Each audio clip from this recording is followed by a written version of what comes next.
Mr. Bowers, what is your present occupation? I'm Vice President of Lockwood Meadows Incorporated, which is a real estate land development company. And where were you employed on November 22nd, 1963? At that time, I was employed as a tower operator for the Union Terminal Company. And where were you at about 12:30 that day? I was at the south end of the terminal of the tower building, rather looking down toward the terminal and observing the motorcade as was everyone else in the area. Could you tell us what you heard and what you saw from about 12 noon until the time that the shots were fired? Well, for some time that morning, since perhaps 10 o'clock in the morning, we had the area pretty well sealed off, and the policemen had been stationed on the triple underpass as well as other strategic corners in the area, so that there was very little traffic moving into this area at this time. This is a dead-end area which is used primarily for parking. After 11 or 11:30, there was practically no movement in the area whatsoever. However, about 12:10, give or take 5 minutes, there was a car which entered the area and probed around for some time. This car was a 59 Oldsmobile station wagon with a out-of-state license. It was muddy as if it had just come in off of the road from some area where it was a red sandy area.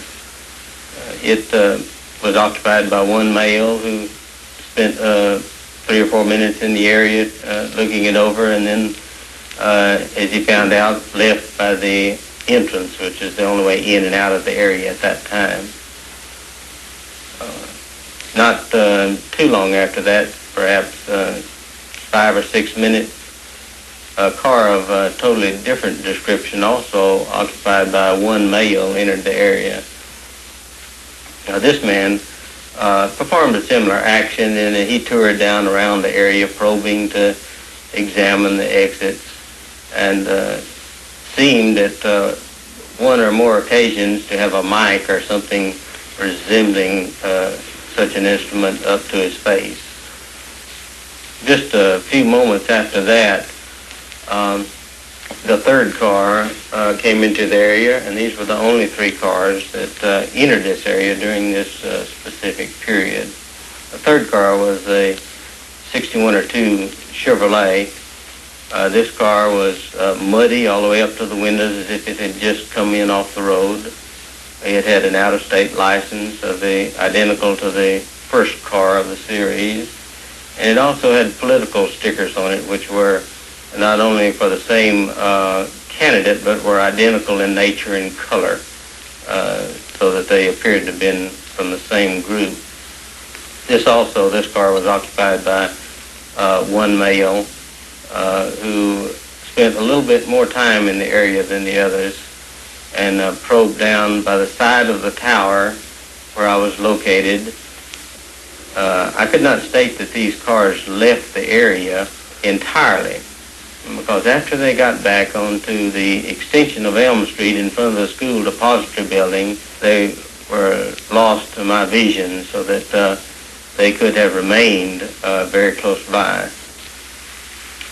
Immediately after the shots were fired, there, of course, was mass confusion, to put it mildly, but the area was immediately sealed off by I would say at least 50 police within 3 to 5 minutes.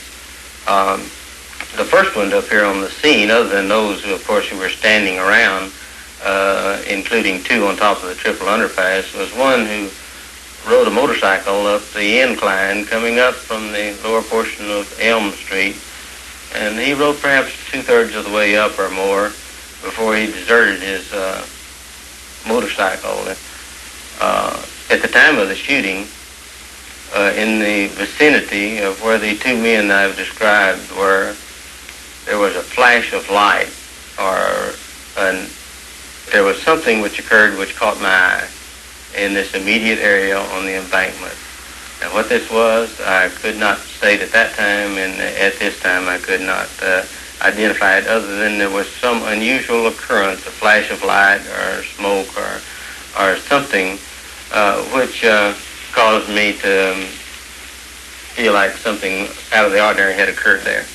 In reading your testimony, Mr. Bowers, it appears that just as you were about to make that statement, you were interrupted in the middle of the sentence by the commission counsel, who then went into another area.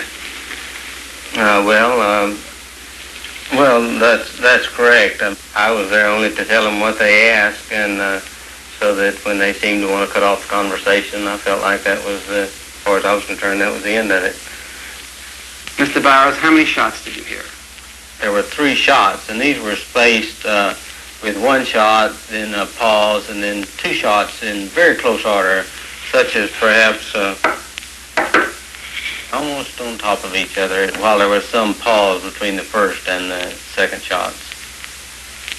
Did you tell that to the Dallas police?